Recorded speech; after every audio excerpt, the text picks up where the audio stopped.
Hi friends, hello everyone. आप भी अपना बाइक का इंश्योरेंस रिन्यूअल करना चाह रहे हैं या आप एक नया बाइक खरीद रहे हैं, तो उसमें से एक बड़ा सा अमाउंट हम इंश्योरेंस के लिए पे करते हैं। तो उसमें हमें क्या बेनिफिट्स मिलते हैं, हमें क्यों पे करना है, हमें इंश्योरेंस क्यों ही लेना है। और बहुत लोगों को ये डाउट रहता है कि कंपनी में इंश्योरेंस बहुत कॉस्टली बोल रहे हैं, तो हम बाहर का ऐप से ले लेते हैं, जैसे कि पॉलिसी बाजार या डिजिट इंश्योरेंस, ऐसे ऐप से भी ले सकते हैं। लेकिन उनमें से बेनिफिट्स क्या है और डिसएडवांटेजेस क्या है, ये सब भी हम डिस्कस करेंगे। और बहुत सारा एड ऑन्स भी हमें लेना पड़ता है, वरना हमारा इंश्योरेंस लेने का फायदा ही नहीं रहता है। तो उस एड ऑन्स का भी हम डिस्कस करेंगे इस वीडियो में। तो अभी हम आपको इंश्योरेंस क्यों लेना है इस पॉइंट पे डिस्कस करेंगे। तो जब भी आप एक नया बाइक खरीदते हैं, तो आपको गवर्नमेंट का रूल ये है कि आपका बाइक का इंश्योरेंस रहना ही चाहिए। तो कंपनी हमें बाय डिफॉल्ट 5 ईयर्स का इंश्योरेंस प्रोवाइड करती है, जिसमें 5 ईयर्स का थर्ड पार्टी इंश्योरेंस रहता है, बट फर्स्ट पार्टी इंश्योरेंस सिर्फ 1 ईयर का रहता है। तो ये फर्स्ट पार्टी इंश्योरेंस क्या है और थर्ड पार्टी इंश्योरेंस क्या है, तो ये डिफरेंस हम एक सिनेरियो के बेसिस पे सिंपली समझते हैं। तो आप एक बाइक पे जा रहे हैं और सडनली अनफॉर्चुनेटली आप एक एक्सीडेंट में इन्वॉल्व हो गए, तो दूसरा का भी डैमेज होता है और आपका बाइक का भी डैमेज होता है। तो थर्ड पार्टी इंश्योरेंस क्या करता है कि जो दूसरा का डैमेज है वो क्लेम करता है, मतलब आपका कोई क्लेम नहीं आता है। लेकिन अगर फर्स्ट पार्टी इंश्योरेंस भी आपके पास है, तो अपना व्हीकल का भी क्लेम आता है और उसका व्हीकल का भी क्लेम आता है। तो ये है फर्स्ट पार्टी और थर्ड पार्टी का डिफरेंस। तो अभी तक आपको इंश्योरेंस क्या है और क्यों लेना है, और फर्स्ट पार्टी क्या है और थर्ड पार्टी क्या है, इसमें क्लैरिटी आया है। तो अभी मेजर पार्ट के बारे में डिस्कस करेंगे, वो कि इंश्योरेंस कहाँ से लेना है। जैसे कि जब आप शोरूम में जाते हैं बाइक खरीदने के लिए, तो आपको शोरूम वाला एक इंश्योरेंस प्रोवाइड करता है, और बाहर भी आईसीआईसीआई और बहुत सारे बैंक्स हमें इंश्योरेंस प्रोवाइड करती है। तो इन दोनों में से कहाँ से लेना है, शोरूम से लेना है या बाहर से लेना है।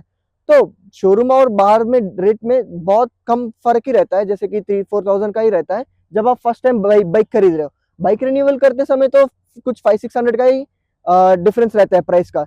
तो आपको बाहर से लेना है शोरूम से लेना है, तो मैंने शोरूम से लिया है। क्यों? जब भी आप कोई एक्सीडेंट होता है अनफॉर्चुनेटली, तो आपको डायरेक्टली शोरूम में जाकर उनको सब हैंड ओवर कर देंगे, तो वो लोग क्लेम का जो भी प्रोसेस रहेगा वो देख लेंगे। लेकिन जब अब हम बाहर से थर्ड पार्टी से लेंगे, तो हमें उनको कांटेक्ट करना पड़ता है और वो आके बाइक इंस्पेक्ट करेगा और क्या हुआ सब पूछेगा। ये सब एक छोटा सा हेडेक है।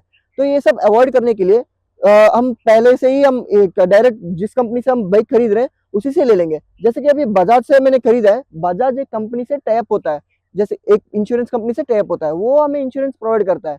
बजाज नहीं प्रोवाइड करता है, कोई इंश्योरेंस कंपनी बजाज के साथ टाइप होकर हमें प्रोवाइड करता है। तो जब भी क्लेम होगा, हम डायरेक्ट बजाज कंपनी में जाकर हम क्लेम कर सकते हैं। ये एक बड़ा सा एडवांटेज है। तो हमें इंश्योरेंस कंपनी से ही डायरेक्टली लेना सही है। तो अभी तक आप इंश्योरेंस क्यों लेना है, इंश्योरेंस क्या है और कहाँ से लेना है, ये सब पॉइंट्स हम डिस्कस कर चुके हैं। तो जब भी आप पहली बार बाइक खरीदते हैं या बाइक इंश्योरेंस रिन्यूअल कर रहे हैं, तो बहुत सारे एड ऑन्स का ध्यान रखना चाहिए, वरना आपका इंश्योरेंस वेस्ट है। तो वो एड ऑन्स क्या है, अभी हम उसके बारे में डिस्कस करेंगे। तो पहला एड ऑन है जीरो डिप्रिसिएशन कवर। तो जीरो डिप्रिसिएशन क्या है?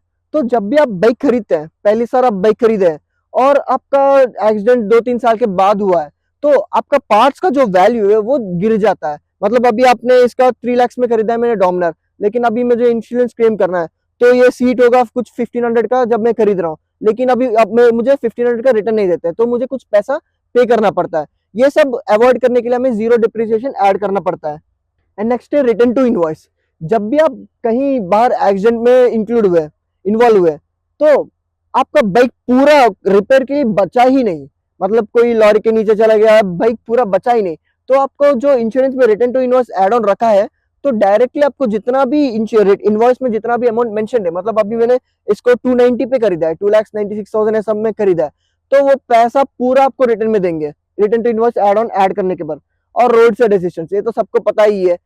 लेकिन इसमें भी कुछ लिमिटेशन है, वो भी हम डिस्कस करेंगे। रोड साइड असिस्टेंस ये होता है कि जब भी आप कहीं पर फंस गया और आपका बाइक ब्रेक डाउन हो गया, तो वो कंपनी जो हमें इंश्योरेंस प्रोवाइड किया है वो हमें असिस्टेंस प्रोवाइड करता है, कोई ट्रक लेके आके ये बाइक को सर्विस सेंटर तक लेके जाता है। लेकिन इसमें भी ये रिस्ट्रिक्शन है कि बाइक हमारा रेडियस जो है सर्विस सेंटर के 25 किलोमीटर में रहना चाहिए।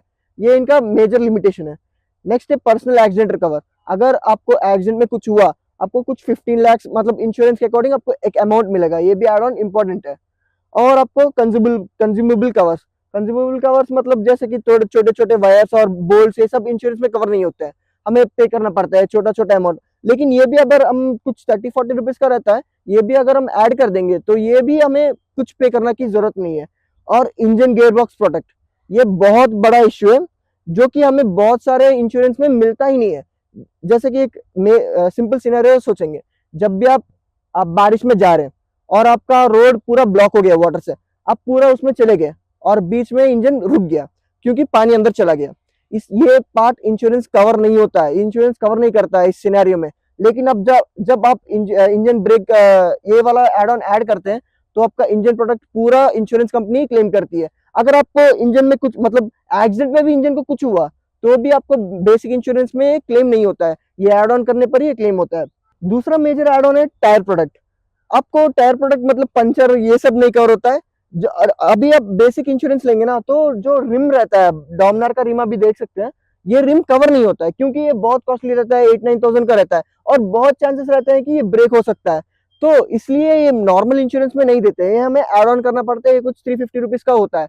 तो ये भी हम ऐड ऑन करेंगे तो बहुत बेनिफिशियल है, क्योंकि हम इंडियन रोड्स में बहुत देख सकते हैं, बहुत सारा पॉट होल्स रहता है। तो जब भी हम उसके ऊपर से जाएंगे तो ब्रेक होने का चांसेस बहुत रहता है। तो ये एड ऑन से 350 रुपीज का एड ऑन से हम 9,000-8,000 सेव कर सकते हैं। तो ये सब एड ऑन हम ऐड कर लेंगे, तो हमें जब हम बाइक इंश्योरेंस का रिन्यूअल कर रहे हैं तो कुछ ये 5,500 का ऐसा कुछ पड़ सकता है। अगर नहीं कर रहे हैं तो हमें 3,000 में ही मिल जाएगा, लेकिन कोई फायदा के नहीं है वो, बहुत सारे एड ऑन नहीं रहेंगे और कोई फायदा ही नहीं है। जैसे कि ये वाला ये सब टूटेंगे ना, तभी हमें इंश्योरेंस क्लेम मिलेगा। ये टैंक कितना का ही रहेगा, अगर सिर्फ एक्सीडेंट में हमें टैंक ही टूटेगा, ये गारंटी नहीं है ना। तो हम मेजरली कुछ और जब ले रहे हैं तो कुछ 1,000-1,500 का क्यों देखना है।